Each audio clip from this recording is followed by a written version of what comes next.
What's up there, ladies and gentlemen?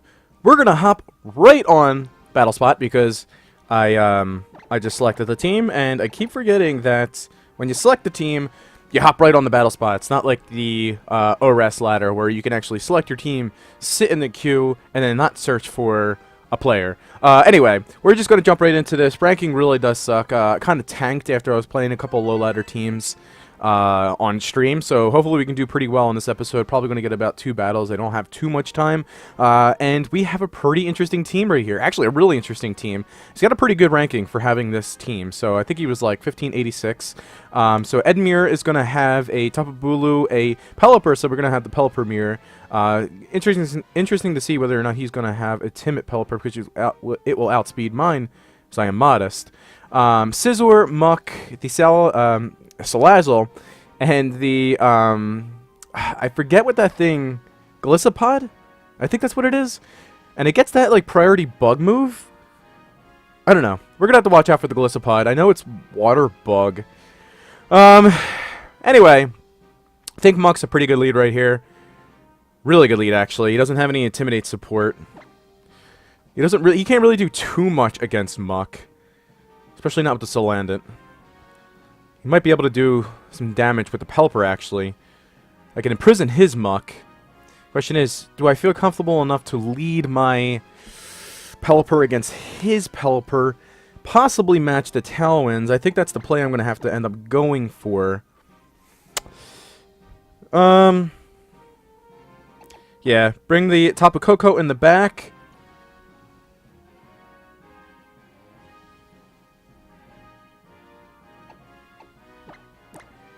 I'm actually going to bring the Metagross. We have not brought the Metagross, I believe, in not one battle in the previous episode. So we're going to end up bringing it here. I actually don't have a Z-Move user. I have played without a Z-Move user before in live tournaments, and I actually won every set. Not to say it's going to be the same right here, because I have no idea how he's going to play. But we're going to see how this goes. So I anticipated the Pelipper to lead. We have the Muck lead right here, so that's pretty good. I do have a little speed investment in my Muck, so that I can outspeed opposing Mucks and then go for an Imprison. Now, he's not going to be able to go for a knockoff, a Poison Jab, a Protect, or anything like that if I get the Imprison off before this Muck. It's interesting to see whether or not his opposing Muck actually has is speed creeping as well as mine. But we're going to go ahead, and I don't even think I need to get up the Tailwind right here, because I'm going to be able to outspeed both of the other Pokemon. I think I might actually just want to go for a... Yeah, nothing really wants to switch into a Hurricane. I'm just going to end up going for the Hurricane right here. Well, hopefully we outspeed the opposing Muck and get an Imprison off. So the Hurricane's going to go off. Pelipper is the fastest Pokemon on the field. Should do a decent amount of damage to this to the Scizor. Does half. The Scizor's going to go for a U-turn. That is Bandit. Definitely Bandit. That does way too much damage. So probably Bandit, Adamant. And he's going to go back, so I got a good chunk out of the Scizor right there. So it's definitely going to be in range for a like a Volt Switch or another Hurricane. I still have my Focus Sash attached. I really do hope I go before the opposing Muck right here, so we can't go for like a knockoff Poison Jab. Grassy Train's going to go up, so this will actually benefit my own Muck. Imprison's going to go off, so okay. Let's see what his Muck goes for. Hopefully it's not like a curse or anything like that, so he can't use a knockoff. Great. Alright, nice. So his Muck might be inclined to actually switch out right here, so I think what I'm going to do is I'm going to double up into that. Let's see if anything wants to come in and take a knockoff. Don't believe so, so I'm going to knock off the Muck. He can't Protect. I'll knock off his Berry if he does decide to stay in. And, I'm going to go for straight up damage into the Tapu Bulu if he doesn't decide to Protect. I think in his position, the Tapu Bulu should Protect. But he's not. Okay, perfectly fine. So he's going to break my Focus Sash right here. Tapu Bulu is going to take a lot of damage. I don't think... It's a Scarf Tapu Bulu. Alright. Okay. So I wasn't anticipating that. There was no way to tell, obviously. And Black Sludge. Alright, so not the berry set. This might not even be Gluttony if it's not Black Sludge. It might actually be Poison Touch. To take advantage of knocking off opponents and then getting the possible poison. Don't even think... Now, what is... I might have to look this up. So, I don't necessarily like doing this, but I don't want to lose to this shenanigan right here. So let's see what Tapu Bulu's speed would be. So we have 155. Actually, yeah, I think it does outspeed Tapu Koko, which is kind of silly. All right. So could go for Bullet Punch. Don't think that's absolutely necessary. Grassy Terrain's up. Yeah, I'm going to bring my Tapu Koko right here. Because I could just go for the Poison Jab Protect play. Muck really can't do anything against my Muck. Muck might actually be inclined to switch out right here, but I have to go for the Poison Jab into his Bulu. Might switch out the Bulu into the Scissor. That would be a really good play, because then my Poison Jab would not affect his Bulu.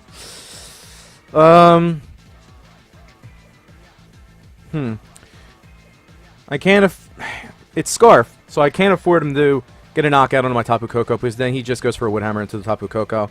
So I'm going to go for the safe Protect right here into my Tapu Koko. I think he switches out the Bulu and then goes into a Scizor. Yep. So really good call. Really good call.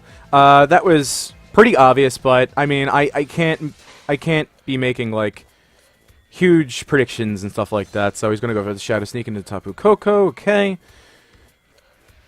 So as long as this Muck stays on the field, the only thing it can do is Shadow Sneak. So honestly, what I think he does is he goes for the Bullet Punch and the Shadow Sneak into the Tapu Koko. That'll do a lot of damage. Rain is still up. Don't think the Bullet Punch and the Bandit Bullet Punch, though. It's going to do a lot of damage. Alrighty. I'm going to knock off Bullet Punch, Shadow Sneak. Shadow Sneak's not going to do too much damage to my Metagross. Going to bring in the Metagross right here. He's going to Bullet Punch and Shadow Sneak. I should be able to knock out the Scizor with this knockoff. And it should be Bandit, because that damage... Yep, Bullet Punch into the Koko slot. So this should not do too much damage. Actually does a lot of damage for a resisted hit. Let's see how much this does. And that does a lot of damage as well for being non-stab. So this should knock out the Scizor. It does. Great. Okay. We're climbing out of a hole right here, Bandit. Alright. So he has the Bulu in the back. It's Scarf, but it can't do anything to either of my Pokemon.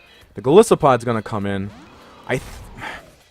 Does his Priority Bug move? I know he can only do it on the first turn. It doesn't flinch. It does like 80 damage, so it does a lot. And it's probably gonna go into the Muck. So I honestly don't think he goes into... I think he goes into his Bulu and his Muck slot. I don't think it does. That wouldn't make any sense. Because what I could do right here is... it's going to do a lot of damage to the Metagross. You know, he could double up into the Metagross. Knock off the Golisopod right here.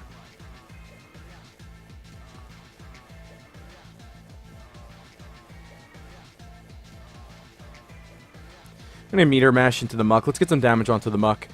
I'm just so unfamiliar with Golisopod, but I know it can go for the first impression, and it's going to go for into the Metagross. And he's going to go for a Shadow Sneak. I can't do much about that. I don't want to switch into the Tapu Koko into that. I know that Tapu Koko resists Bug, but it's still going to be taking a lot of damage from... That's bulky. Citrus Berry. The rain stops. These teams on lower ladder are just so odd. And built for strictly best of one. Alright. So he's going to go for... I'm going to actually... You know, I'm going to go for... Do you think I go for the Poison Jab into the Muck? Because he's like, okay, he's not going to Poison Jab into the Muck. Muck's not really doing too much against... But does he switch it in so he can first impression again? Switch the Golisopod out. Want to get some damage into the Golisopod. And I'm actually just going to go for a Dazzling Gleam. That should be able to chip the incoming Bulu. Golisopod's going to be switched out. Great, because he probably wants to preserve the first impression. So the Bulu is going to be going down right here. Bulu's definitely going to be going down. They're going to be able to get some chip onto the Muck. The Muck's actually a pretty big problem. Oh, it actually doesn't do too much damage. Muck's a bigger problem than I thought it was going to be. So the Bulu's going down. Okay, great. I can double protect the first impression away the next turn. There's really no reason for him to get free damage onto either of my Pokemon. They'll probably go for the first impression into the Muck, considering the fact that Tapu Koko resists. So I'll probably go for a first impression into the Muck and then a Shadow Sneak into the Tapu Koko. I can't really risk that. I'm just going to go for a double protect. Just going to get some healing back with the Grassy Terrain. I'm not going to worry about that right now, because it also benefits me as well. Alright. Interesting to see how much this will actually do to the Muck, the first impression that is.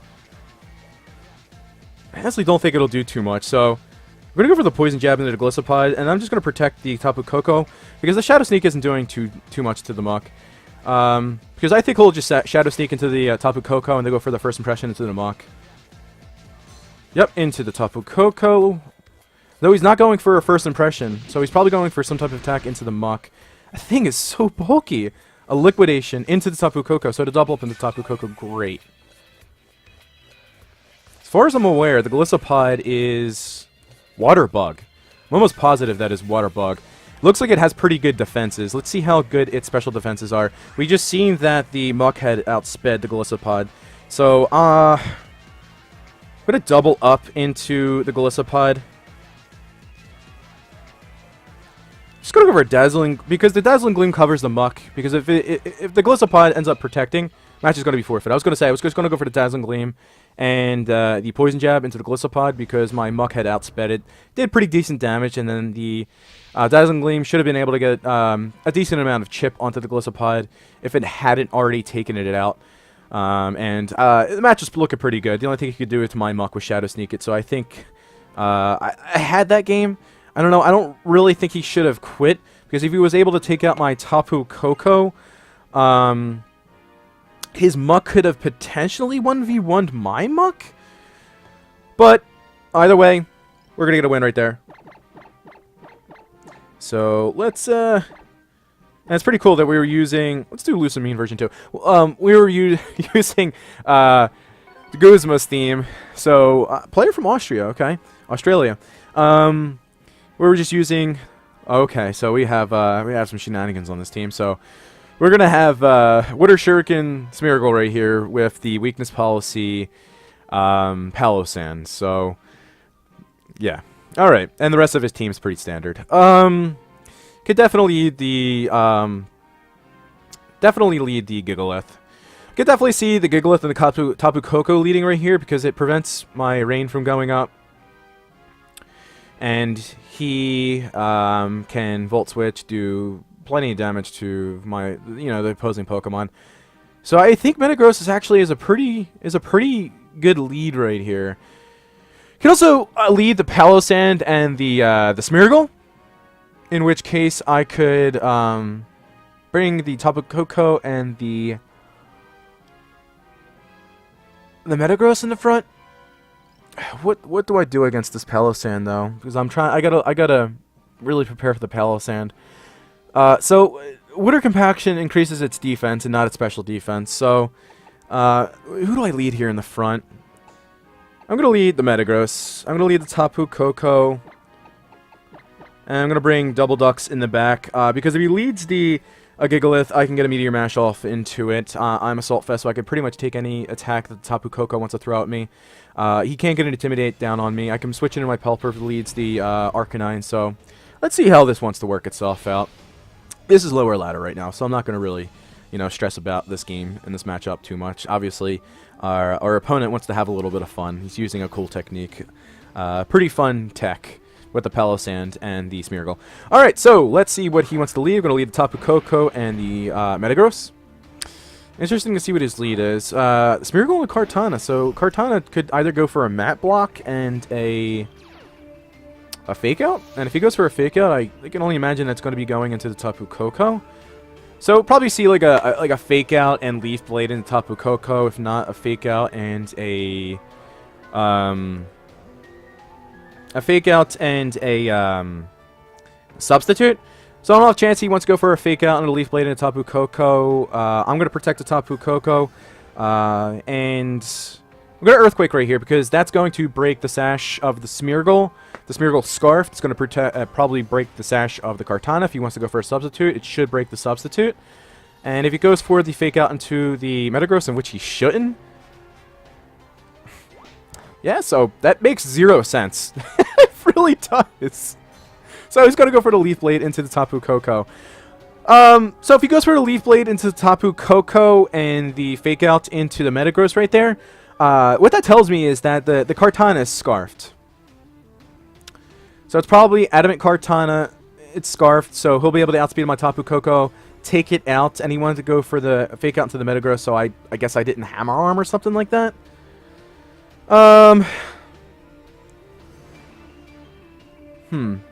Now what do I do? Let's see if he has anything to switch into back on a Earthquake. Not really, no. So I'm just gonna go for an Earthquake right here. I'm gonna switch into my Pulper right here, get up the Rain for the Golduck in the back. Interesting to see what the Smeargle goes for. Probably gonna go for like a Spore or something like that, but I do have the Electric Rain up and he can't really switch that. He has nothing in the back other than the Tapu Koko, so I don't know what the Smeargle wants to go for. Probably switch out. Follow me, so I'm going to go for an Earthquake. So it's nice that I went for the Earthquake, actually. It's going to go for the Leaf Blade, probably into the Koko. It doesn't even bring me down the sash. Interesting. Okay. So this should bring the Kartana down to at least half. Yeah, great. And I get a critical hit on the Kartana. So I think he's scarfed. And again, he can't Spore my Metagross. There's really nothing that he can switch in the back. He could go for the Leaf Blade knockout on my Pelipper. I think what he does is he switches out the Kartana because the Pelipper protecting right here is really, really obvious. And you never can predict what the, your opponent wants to do. So I'm just going to go for the safe play.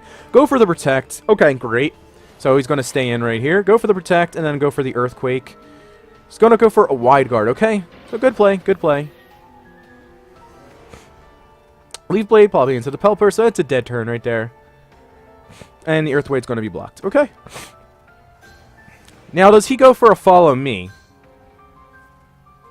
Be interesting to see whether or not he goes for a Follow Me. I'm going to call him on the Follow Me. I'm not really going to, you know, overanalyze this situation. Because, you know, in my position, I should go for like a Zen Headbutt or something like that. But he might go for a... Because it's the only... Like, the Earthquake's really the only thing that I can hit the... He could think I'm Bandit as well. But that's not Bandit damage onto the Smeargle, so he should know that I'm not Bandit. I'm still going to call him on the Wide Guard, and... going to go for a Double Protect because there's really nothing I can do in a situation. He's going to outspeed, and he's going to go for another Leaf Blade into Pelipper. Let's see what he calls me on. Looks like he's thinking about it as well. I'm going to fail the Double Protect. He's going to go for another Wide Guard, so I could have went for a Zen Headbutt right there. I mean, the Wide Guard's... It's a really smart play, because there's really nothing that I can hit the Kartana with the Metagross. Alright, so he's going to get a Beast Boost off. Wondering whether or not Scarf Kartana can actually outspeed... my Golduck, and we're gonna find out right here. It really shouldn't be Jolly, but I'll still calculate the Jolly speed out. That's fast. That's really fast. It might actually outspeed. Might actually outspeed.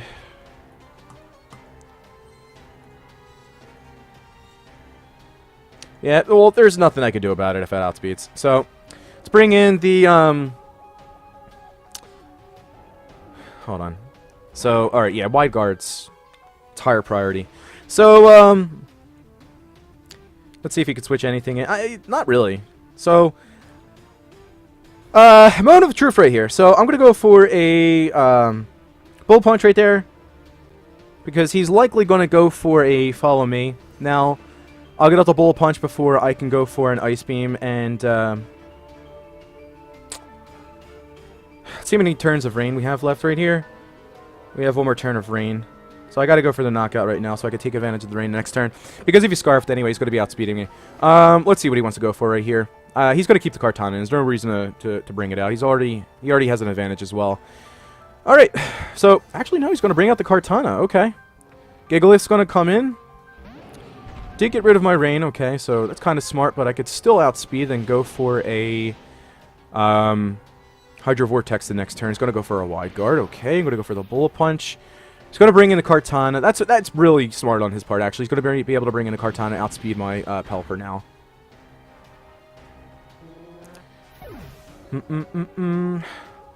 Interesting to see whether or not he can knock out my Metagross, though, because in his position, he should double up into the Metagross because the Gold Up Protect is really obvious.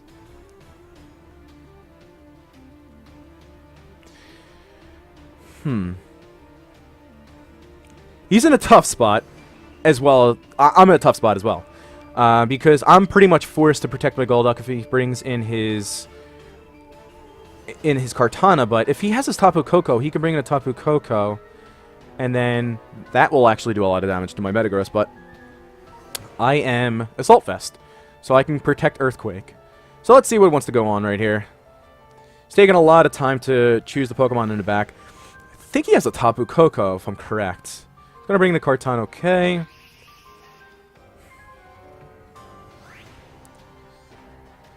Okay. I definitely don't take a Leaf Blade. He has to go for a Leaf Blade.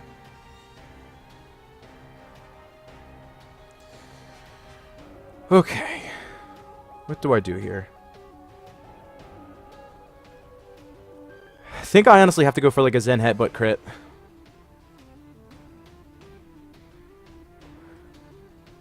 So Earthquake's not going to take the Kartana out, unfortunately, because it got a crit. And I'm going to have to protect. Just going to go for Leaf Blade and Kartana. Because I'm not going to be able to take out his Kartana with my Metagross. So I think Muck was the better call in this. Very good call. Very good call. But let's see if this Zen Headbutt will be able to knock out... No. Stone Edge, okay.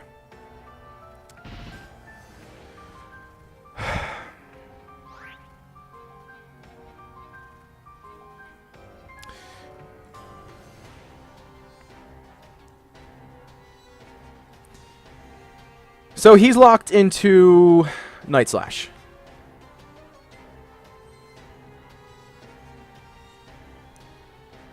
So if he's knocked into Night Slash, I'm going to go for a Meteor Mash right there.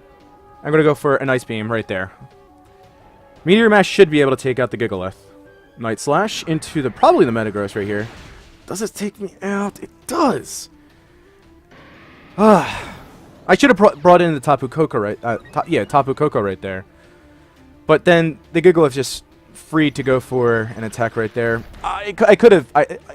Yeah, that was terrible on my part. I'm not thinking clearly right there because he's going to go for a Stone Edge. Let's see if this knocks me out. Probably should. It does not. Sandstorm's not going to knock me out either. Huh. Alright. All he has to do is protect, though. And Tapu Koko is definitely going to be in the back. No, the Arcanine's in the back. Huh.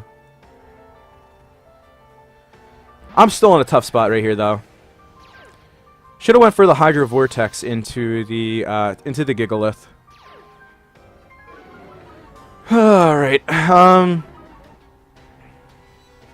All he has to do with the Gigalith is protect. I'm probably not even going to outspeed the Arcanine. So the Arcanine could honestly double protect right here.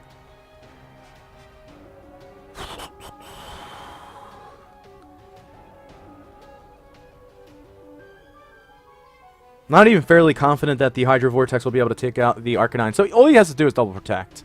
That's all he has to do. And he's going to Extreme Speed. Okay. It's a good call. I went for the... I mean, I have to go for the Thunder into the Gigalith, and I don't even think this will be able to take it out. And it's going to miss the Gigalith, so that's a good game. And he hits 2 Stone Edges. Okay. Alright. I think Stone Edge is 80% accurate, so it's just as accurate as a Hydro Pump. But I don't remember missing any of my Hydro Pumps, so I can't really complain about that. And Thunder is 70% accurate, and all he has to do right here is go for an extreme speed. So a good game to my opponent. The Scarf Kartana really is what caught me off guard. If he didn't have a Scarf Kartana, I honestly think I win that game outright. Because I had to play around the Scarf Kartana. It was definitely Scarf Kartana. It had Night Slash. And the Night Slash wasn't really doing as much damage. The Leaf Blade didn't even bring me down on my Focus Sash, so it's definitely not banded or anything like that. It was definitely Scarfed. So, honestly, what I could have done better right there is that, you know, he went for a Night Slash, so that's Dark-type move. I could have brought in my Tapu Koko on my Metagross slot, gone for the Hydro Vortex into the Gigalith slot. I would have had to have banked on that knocking out the Gigalith. Regardless, the Stone Edge didn't take out my Golduck, and then the following turn, again, he's locked into Night Slash. I can go for the Volt Switch or something like that into the Kartana. Night Slash wouldn't have been able to do anything. I mean, he could have knocked out my Golduck, and then he probably could have been able to get like a Stone Edge off into a Tapu Koko, but as you've seen, it didn't knock me out. It would have had Life Orb Chip on me, but I think I would have been in a good position to end up taking that game if I played a little bit differently. But it's good. It's good that, you know, I'm able to like look back on that. I don't have time for a third game in this. So thanks guys for watching this. I like doing these games and like going back and being able to watch these videos. I can definitely see that I could play better. I play a hell of a lot better in tournaments, but that's no excuse for me not to play good on YouTube, because that's kind of the content that I want to put out. Anyway, leave feedback down in the comment section below. I really do appreciate it. I'm trying to change my play style to not predict as much and just play safely, and that's what I've been doing in this episode, and I think that's what gave me game 1, although I just played really 2 unconventional teams. We're still lower ladder. We're probably going to be forever lower ladder because it's hard to play against these teams that are completely unpredictable. But I'm rambling, and I can ramble for the next 15 minutes about lower ladder. I'm going to hop out of here. Thanks, guys, for watching. Leave feedback down below. Take care, and take care. I don't know what else to say. Peace.